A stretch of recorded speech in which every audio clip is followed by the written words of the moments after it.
Happiness is beautiful, it's a kind reality. Happiness is the highest good, happiness is free. So let's be so very happy. Yeah, let's be so very happy. Yeah, let's be so very happy.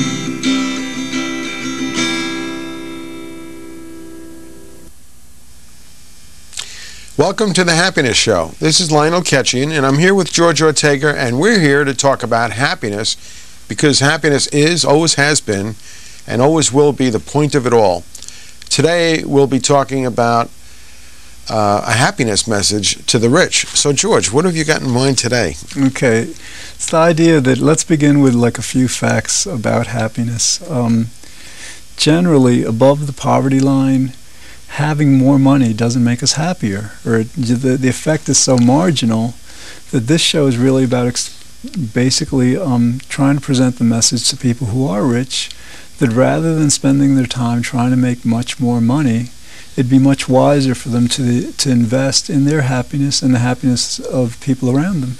Mm-hmm. I agree. In fact, I think the real criteria of success is if you're happy or not, because if you're not happy, you are actually exhibiting a form of poverty yourself.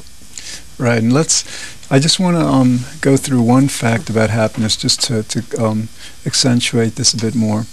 For the Forbes list of wealthiest Americans, about 37% of them are actually less happy than the average American.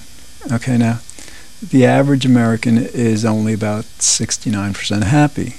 So that finding, that statistic pretty strongly demonstrates what a limited effect money has on happiness. Mm-hmm. Yeah, it's probably like a certain principle where there's a saturation point, like a sponge. Once it's wet, and more water isn't going to get it any wetter. Probably that's the right analogy, I think. Right, and I think the importance of this show is that if the rich in this country and in the world begin to understand that that they're making more money isn't going to make them happier and probably won't make others happier, maybe they'll become wiser in how they spend their time and how they allot their resources, so they end up actually becoming much happier themselves and helping a lot of other people become much happier.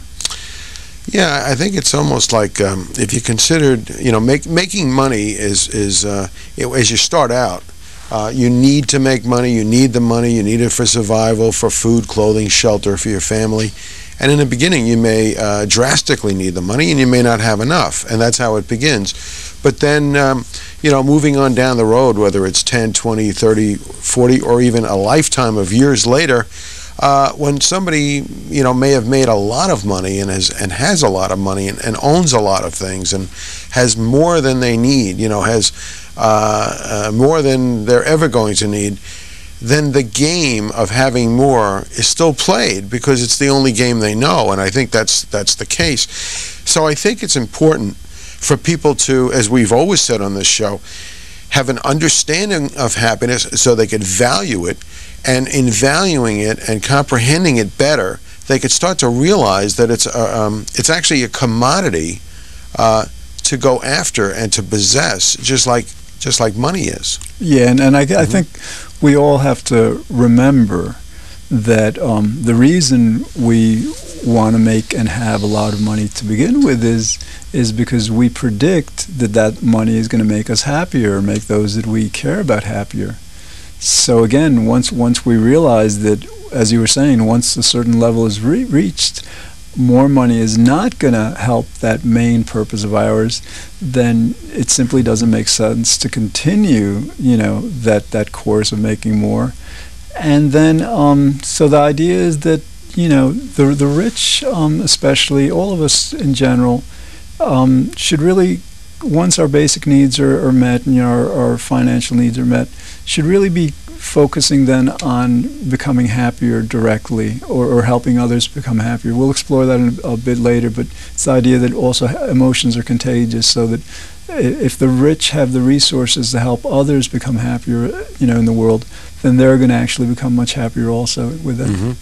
Well, I think in order for the rich, or the super rich, or whichever group we're talking about, or maybe both groups, to understand what we're talking about, I think we have to, and I'm sure you will, give them things to chew on, points to ponder, and something to maybe get involved with, or something to even think about that they haven't thought of before. Yeah, well, the basic idea, though, is that we've done a great many shows on how to become happier. We've presented happiness as a skill or a series of skills, and so that knowledge is out there.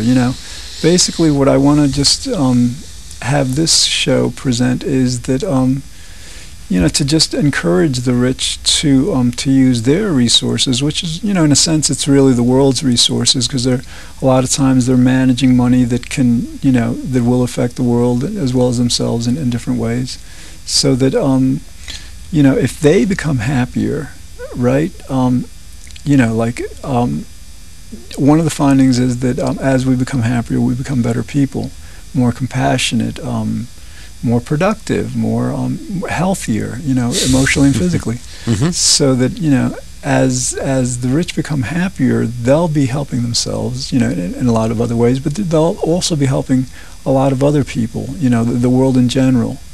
So basically I want to try to inspire them to understand that happiness is not just what they want, it's what the world wants, and also maybe to encourage them that if they have resources that they need to invest, rather than investing, let's say, in a product, for example, like cigarettes, that, not only doesn't help people gain happiness, it actually detracts from people's happiness by creating illness, rather than investing in products or services that aren't really so healthy for individuals or the world, they could put that money into happiness training companies and into products, books, services that are designed to help us all become happier. And again, as they do, and as happiness begins to be much more a part of our culture, they're going to become happier, because again, happiness is contagious. You have a rich person walking down an avenue and people are smiling and are feeling much happier than they are, in today's world. Those emotions are going to spread. They're going to feel that. How would you propose,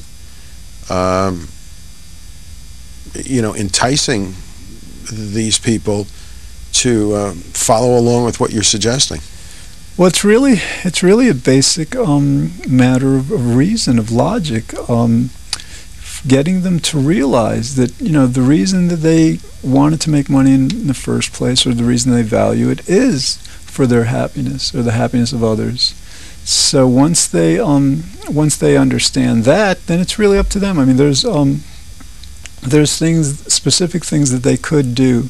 For example, the world would greatly benefit from happiness documentaries that demonstrate to the world that we're really not all that happy. Even in America, we're the 16th happiest country in the world, and not only that, but just through some simple training, simple programs, we could all become much happier. So if the rich would want to invest in documentaries like that, or in a reality TV show like we've promoted before, where millions of people throughout the world can see for themselves, how easy it is to become happier. Investing in those kinds of products would, I think actually would make them a lot of money, especially the reality TV show, because happiness is so hot in the media recently. But again, it would make people happier, and that would serve the rich much, much better than them simply making more money. Well, it's interesting when you talk about a person who's wealthy. Let's just suppose it's a businessman, for example, and we're talking about a business person. The businessman actually is doing a lot of good in the world because he's employing people, whether it's people in this country or in India or in China or wherever it is. he's giving people a way to, make a living. And that's a good thing. I don't know that a business person necessarily has identified with that aspect of goodness as much as the profit for himself. That's one of the things I question. But let's say you have a businessman who feels he's done a lot of good for others and he's getting paid. That's a good thing all the way around. He's benefiting others, he's benefiting himself. Now with happiness, what we're really proposing is that he'll continue to do the same thing, only the monetary exchange won't be money. It'll be happiness. He'll be benefiting others. He'll be benefiting himself. It's really a similar experience, only we're not using money. We're using happiness as the medium of exchange. Would that make sense? Well, that could be part of it. For example, if a person owns a company who hires a great, workforce, a great many employees, that company owner is going to be much happier if his or her employees are much happier. So that rather than striving to make the company richer and richer, happiness could be factored into the equation. The other part I think that is important is that a lot of rich people who have much more than they need, end up spending a great deal of their time working to make more money, and that time could be spent enjoying life. They've gotten into like a routine of like, well, I have this amount, but if I make more, I'll be in a different league with the super rich, or etc. And that becomes an ambition. And unfortunately for them, it's really, the rich are kind of like curious in the sense that they obviously have very good abilities to be able to make money and manage people and all. They're intelligent in a certain sense, but for them as a group to be generally just slightly happier than the average population is a great enigma. I mean, one would think that they as a population would understand that they have the means to become much happier. So it's but by the same token, if I may say, for them as a group, we're talking about the Fortune 500 group, they're only slightly happier than the average group people, but yet as a group they're much more unhappy than the average people. I'm not familiar with that. I thought they also said that as a group the unhappiness level. No. There's actually, I think that refers to research on children. It is very interesting because actually poor children who grow up in poorer families are actually happier than the children of rich families. So for a child, definitely being a rich child is a detriment. It's like they're kind of like nowadays they try to get them into the right nursery schools, so they'll get into the right elementary schools to eventually try to get into the right colleges, and their whole life geared around success and financial achievement just really wreaks havoc on the child's happiness. So this is actually another part of our message that the rich really should understand that a child's happiness is very important, not just to their basic well-being, but to their health and their future, and so that to not push their children so hard at an early age simply to achieve, but rather to be happy, to be healthy, to be good people. Well, wouldn't you say that incorporates appreciating life, appreciating what you have? I mean, oh yeah, sure. So if people are wealthy, it's actually maybe hard for them to appreciate it because they're always getting more, or always possibility of more. So if you're always in the process of getting more, it's actually hard to appreciate what you have because in a sense, you don't have it for very long. Whereas a person with less means might finally get something that they actually needed, and they really appreciate it because they understand that they finally achieved this thing. Oh yeah, I suppose, like with old money, with money that's been handed down sometimes from generation to generation. Yeah, a lot of times I think it's much more difficult to be grateful for those kinds of blessings. I mean, we in America, we have so many more blessings than material blessings, at least, than people in other countries, much poorer countries, and all too often we just take them for granted, and that's the middle class. That's even the poor among us. So again, for the rich, it's a problem that they face. That being grateful for what they have, and that gratitude then helping them to become much happier. Okay, so George, what else would you say to people that have a lot of money or in a position of power and money? What is a better way for them to spend their time and effort and maybe change their outlook to something, of course, that's happier, that will benefit them as well as benefit others? What suggestions were you thinking? Okay, one thing is they should attempt to be mavericks.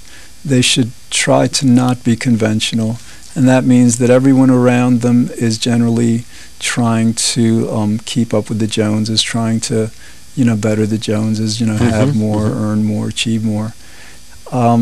If a person is, let's say, working in a job where he's like very successful, making a lot of money, but he's just not very happy, that's not wise. If the person has much more money, many more resources than the person needs, the wise thing to do is realize that that there are many other things that the person could do that's going to make the person much happier. There was an article in the news just this week where I'm not sure who took this poll, but apparently the happiest people in the workforce today are hairdressers. Really? Yeah. I'm almost willing to guess because they're helping other people with their problems. And well, hairdressing is it's like being a barber. It's like you're constantly engaged in conversation with the customers, with other people. Yeah. Right. Yeah. And you're sharing an intimate side of them. I mean, they're opening up their lives to you. Right. Right. It's a new psychotherapy of the 21st century. Oh, it's great. Yeah. It's very good.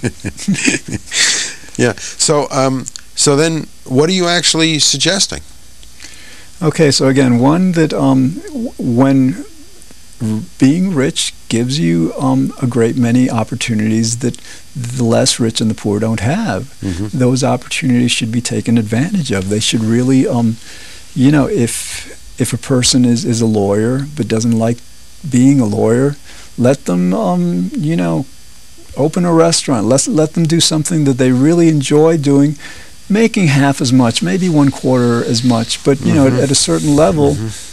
Making 1/4 of what they would make wouldn't make a dent in their lifestyle. Some people are so rich. But even more important than that, for the rich to recognize that their happiness is in great measure dependent upon the happiness of those around them.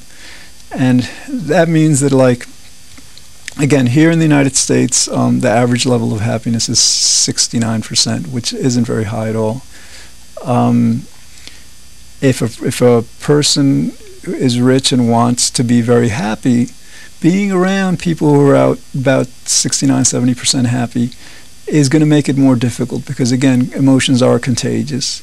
So that it's very wise for the rich to realize that their happiness, to a great extent, is really in the hands of many other people who could be much happier if they realized that it was possible, if they valued happiness and if they were given the means.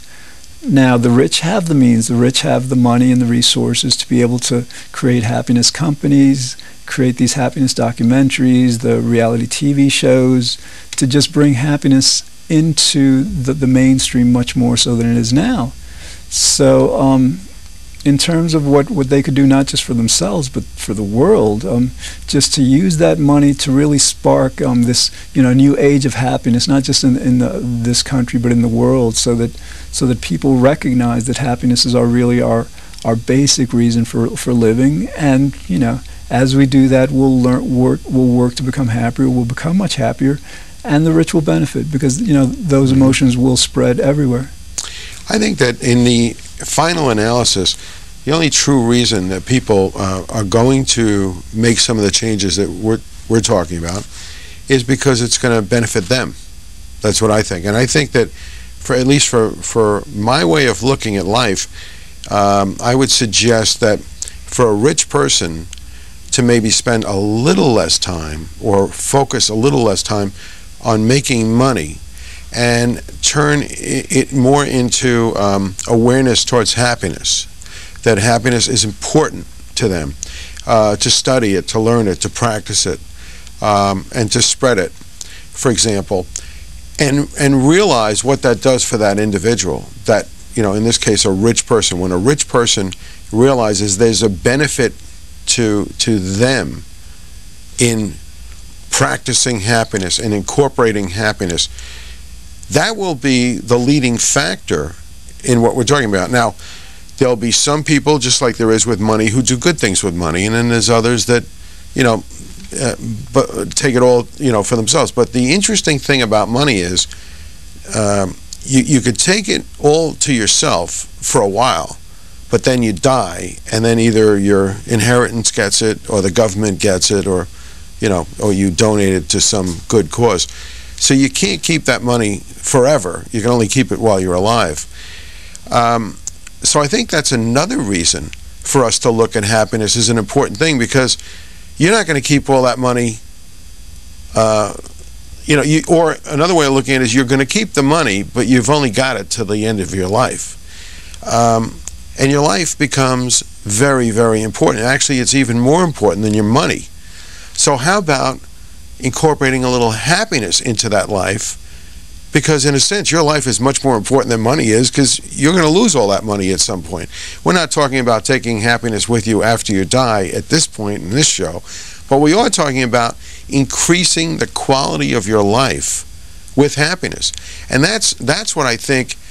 I know it could work for people, but I think because they've been so caught up in money and in being a certain way, they're not open to it.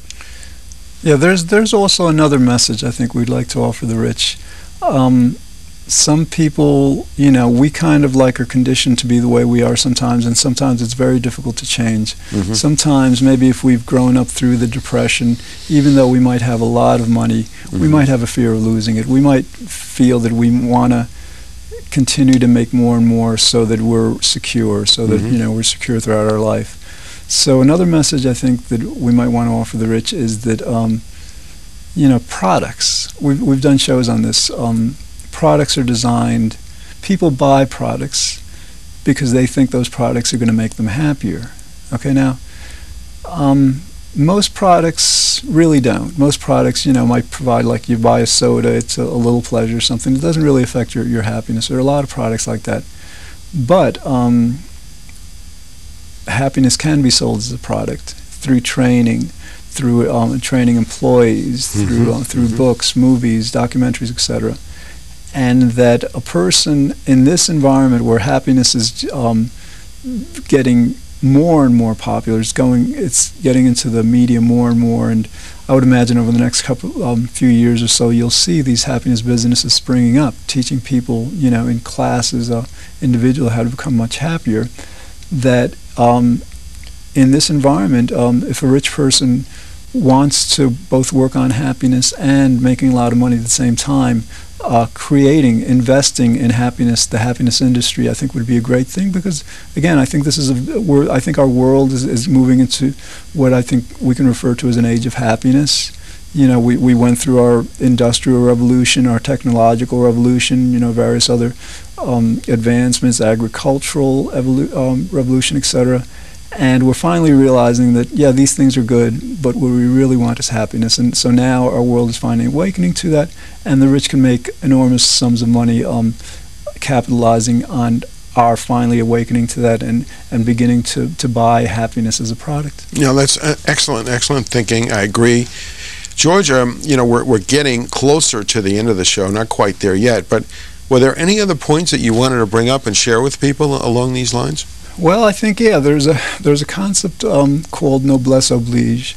I hope I'm pronouncing that correctly. It's basically about the obligations of the noble. That's the literal translation. It basically reflects that when a person has great means, along with those means, like being very rich and having many financial resources, there's an obligation. There's an obligation to the world, to the people in general.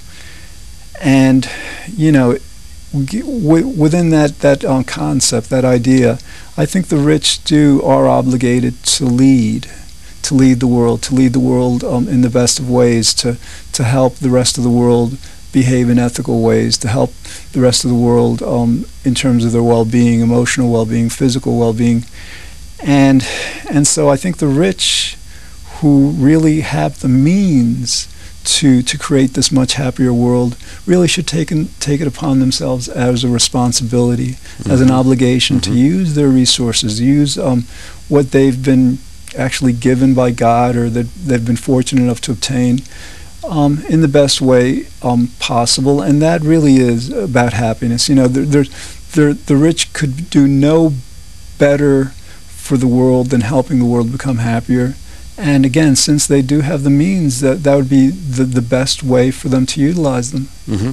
And so what we're talking about is also the power. You know, people in power could also direct that power. Usually it's power and money, but they could direct that power for the benefit of everyone, and actually even benefit themselves with sure. this. Oh yeah, because I mean that's the idea. I mean, like they're going to be benefiting themselves as everyone gets happier. But in terms of power, also that's an interesting topic, because you know, here in the United States we do have a democracy, but you know, it's pretty common knowledge that that money in general controls our democracy. The candidate who raises the most funds generally wins, and you know, through lobbying, etc. That's what really influences to a great extent our policy making. So the rich, who have so much more power than the rest of us in that sense, could use their influence, not just in business, but through politics, through government, to have our government teach our children how to become happier in school, to promote it. It's interesting that when we start off with suggesting to someone with power or money or both that they can actually care about the welfare of others, and the reason that they would want to do it is because happiness is the kind of contagious substance that they would benefit from immediately. So this is a case where they're benefiting by benefiting others with happiness. So the benefit is direct and you know, and self-felt. You know, they become aware of it, they feel it, they benefit from it, and then they can share that benefit with others. And I think this is a great program in making people more aware that money isn't everything, and it certainly doesn't buy happiness. Well, that's about all we have time for today. Thanks very much for watching. In the future, we'll explore other topics that will help us better enjoy life, be good, think well, feel very happy, and I hope you'll join us again next week here on The Happiness Show. Bye-bye now. Happiness is powerful. It's our underlying need. Happiness is why we live each day. Happiness is destiny. So let's be so very happy. Yeah, let's be so very happy. Yeah, let's be so very happy.